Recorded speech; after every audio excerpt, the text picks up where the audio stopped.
வணக்கம். கதிரவன் நியூஸின் மதிய நேர பிரதான செய்திகள். முதலில் தலைப்பு செய்திகள்.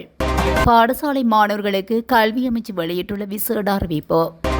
40 நிமிடங்களுக்குள் சுனாமி அலை, இலங்கையில் விடுக்கப்பட்டுள்ள அவசர எச்சரிக்கை.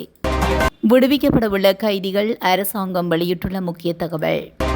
வாகன பதிவு எண்களை பெற்றுக்கொள்ளாத உரிமையாளர்களுக்கு முக்கிய அறிவுறுத்தல். ஊழியர்களின் ஓய்வு பெறும் வயது தொடர்பில் அரசாங்க தரப்பின் முக்கிய தகவல். இலங்கையில் கடன் அட்டை பயன்படுத்துவோர் தொடர்பில் வெளியான அறிவிப்பு. முன்பள்ளி சிறுவர்கள் குறித்து வெளியான அறிவிப்பு. களுத்துறை மாவட்ட செயலகத்தில் தீப்பரவல். போதைப் பொருளுடன் அதிபர் மாணவன் கைது. தொடர்பென விரிவான செய்திகள்.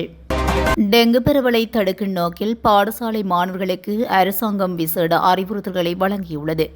கல்வி, உயர்கல்வி மற்றும் தொழில்கல்வி அமைச்சினால் இந்த முக்கிய அறிவிப்பு வெளியிடப்பட்டுள்ளது. அதன்படி பாடசாலை மாணவர்கள் டெங்கு நுளம்பு கடியிலிருந்து தங்களை பாதுகாத்துக் கொள்ளும் வகையில் கைகள் மற்றும் கால்களை முழுமையாக மூடக்கூடிய பொருத்தமான ஆடைகளை அணிவதற்கு பாடசாலைகள் அனுமதி வழங்கலாம் என தெரிவிக்கப்பட்டுள்ளது.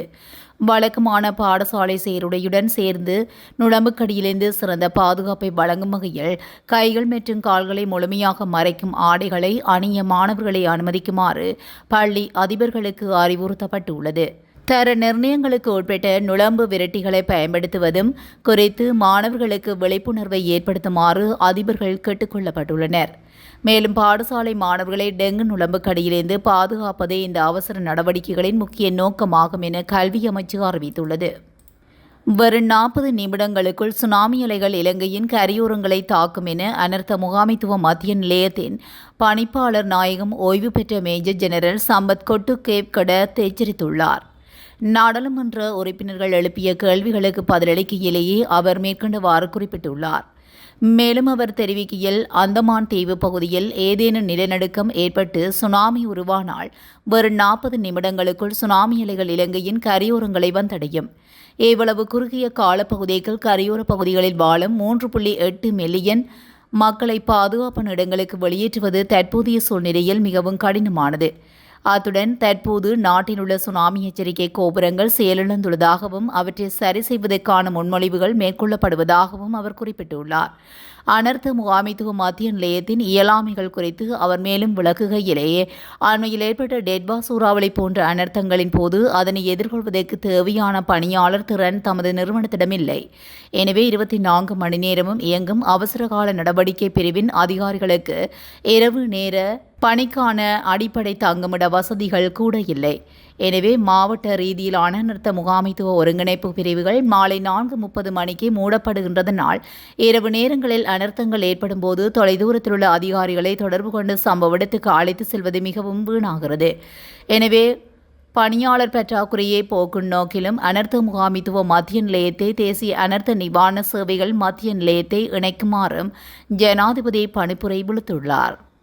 நாட்டின் சிறை அமைப்பில் நிலவும் கடுமையான நெரிசலை குறைக்கும் பொருட்டு 70 வயதுக்கு மேற்பட்ட கைதிகளையும் விசாரணை கைதிகளையும் விடுவிப்பது குறித்து அரசாங்கம் ஆராய்ந்து வருவதாக பொது பாதுகாப்புத்துறை பிரதி அமைச்சரும் சட்டத்தரணியுமான சுனில் வடகல தெரிவித்துள்ளார்.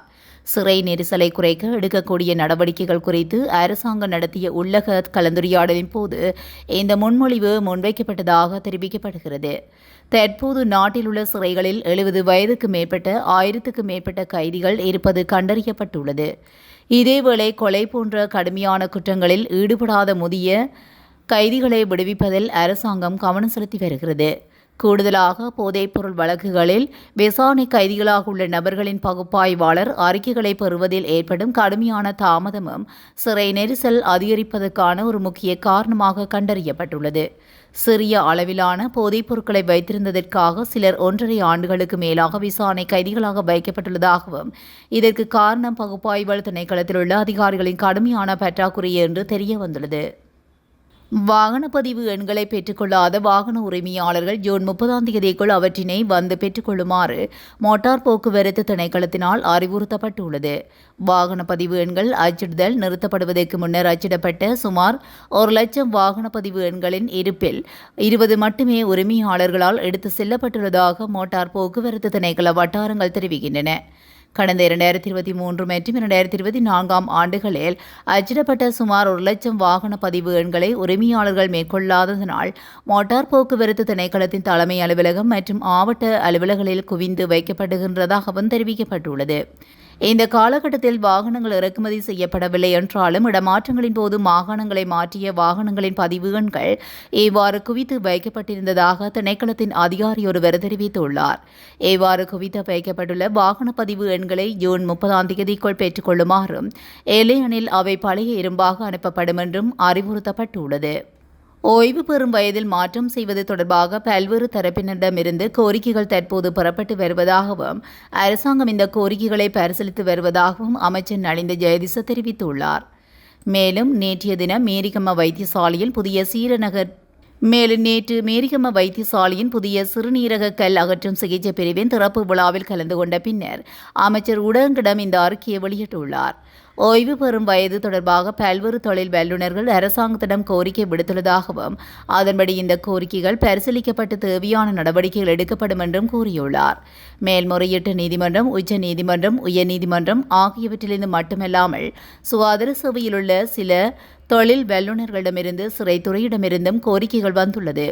ஏனைய தொழில் வல்லுநர்கள் தங்கள் ஓய்வு பெறும் வயதை அதிகரிப்பதற்காக நீண்ட காலம் பணியாற்றாமல் இருந்தால் கருத்து எழுந்துள்ளது. சிலர் இதை எதிர்க்கலாம். ஆனால் அரசாங்கம் என்ற முறையில் நாங்கள் அந்த கோரிக்கைகளை பரிசீலித்து வருகிறோம் என்று அவர் தெரிவித்துள்ளார்.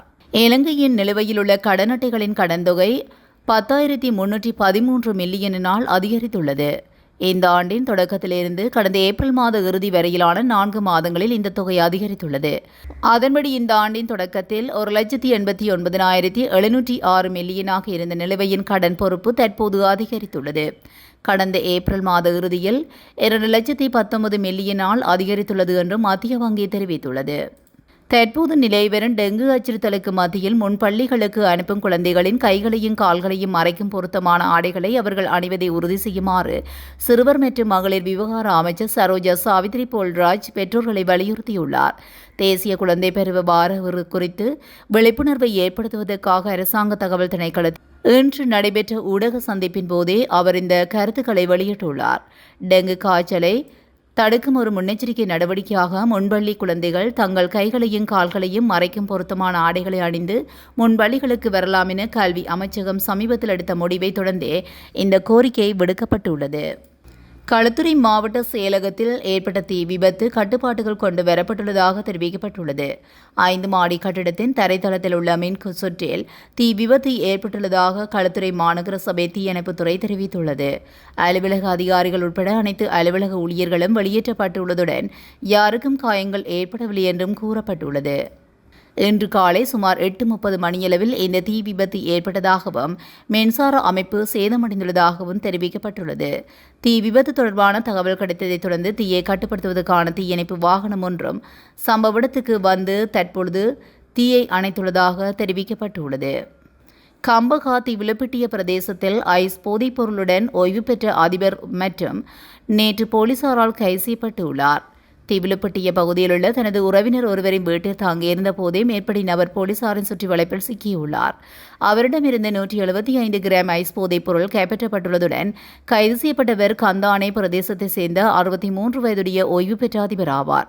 இதேவேளை கம்பகா கந்தானை பிரதேசத்தில் போதைப் பொருள் வைத்திருந்த குற்றச்சாட்டில் பல்கலைக்கழக மாணவன் ஒருவரும் நேற்று போலீசாரால் கைது செய்யப்பட்டுள்ளார்.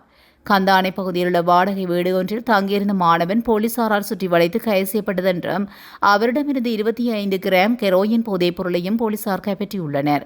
கைது செய்யப்பட்டவர் மொனராகலை மாதுளை பகுதியைச் சேர்ந்த 24 வயதுடைய நபர் என்றும் சம்பந்தரபிலான மேலதிக விசாரணைகளை போலீசார் மேற்கொண்டு வருகின்றனர்.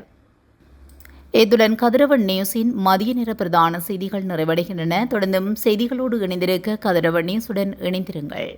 நன்றி, வணக்கம்.